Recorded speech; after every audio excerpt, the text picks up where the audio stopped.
Hi guys, welcome to my kitchen. So Sunday அதுவுமா எங்கள் வீட்டில் ஒரே ஒரு குழம்பு தான் நாங்கள் பண்ணுவோம். அது என்னதுன்னா வெறும் மட்டன் குழம்பு மட்டும்தான். பிரியாணி கூட செய்ய மாட்டோம்.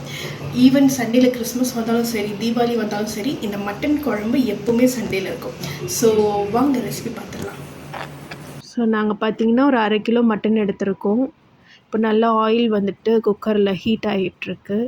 தென் இதில் வந்துட்டு பட்டை, லவங்கம், கடல் பாசி எல்லாம் போட்டுக்கணும். கொஞ்ச நேரம் கழித்து சோம்பு போடுறோம். முன்னாடியே போட்டுட்டோன்னா அது பொரிஞ்சிடும். ஸோ மட்டன் குழம்புனா சோம்பு போடுவோம், ஏலக்காய் போட மாட்டோம். தென் நல்லா நறுக்கிய வெங்காயத்தை வந்துட்டு போட்டுட்டு நல்லா கலரணும். ஸோ இது வதக்கிறதுல தாங்க இருக்குது குழம்போட ரிசல்ட்டே, ஓகேங்களா?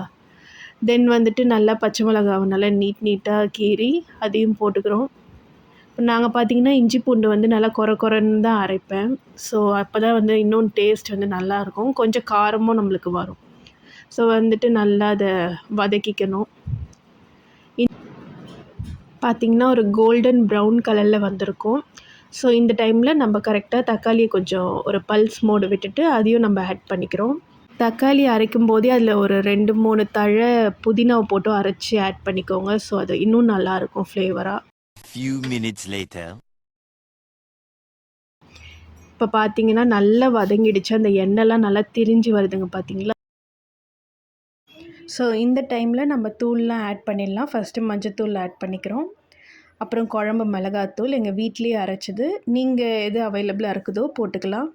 தென் கொஞ்சோண்டு மட்டன் மசாலா, மட்டன் குழம்பு தூள் போட்டால் போதும். லைக் கொஞ்சோண்டு போட்டால் போதும். Then Kashmiri chilli powder just for colour. நல்லா வதக்கிடணும். கொஞ்சம் லெமனும் நம்ம புழிஞ்சு போட்டுக்கிறோம். ஸோ அதனால் அந்த சிட்ரிக் வந்துட்டு அதில் சேர்றதுனால இன்னும் அந்த டேஸ்ட் வந்து நம்மளுக்கு நல்லா ஹைப்பாக இருக்கும். நம்ம வந்துட்டு இதில் புளிலாம் கரைச்சி போடுறதில்ல, கரெக்டுங்களா? ஸோ அதனால் லெமன் போட்டுக்கிறோம். ஸோ அது வந்து நல்ல டேஸ்ட் கொடுக்கும். நீங்கள் கண்டிப்பாக ட்ரை பண்ணி பாருங்கள். கொஞ்சம் தண்ணி ஊற்றிட்டு அதை டைல்யூட் பண்ணிவிட்டு தென் நம்ம மட்டன் வந்துட்டு ஆட் பண்ணிக்கிறோம். ஸோ தட் மட்டனில் நல்லா ஒட்டும் அந்த கிரேவி. நல்லா ஆட் பண்ணிவிட்டு நல்லா கலரி விட்டுக்கணும். கொஞ்சம் நேரம் கலரி அதையும் கொஞ்சம் லைட்டாக வதக்கிக்கணும். ஒரு 2 மினிட்ஸ், ஒரு 1 மினிட் போல். அவ்வளோதாங்க. நெக்ஸ்ட் நம்ம நல்லா தண்ணியை ஊற்றிட்டு குக்கரை மூடி வச்சிட வேண்டியது தான்.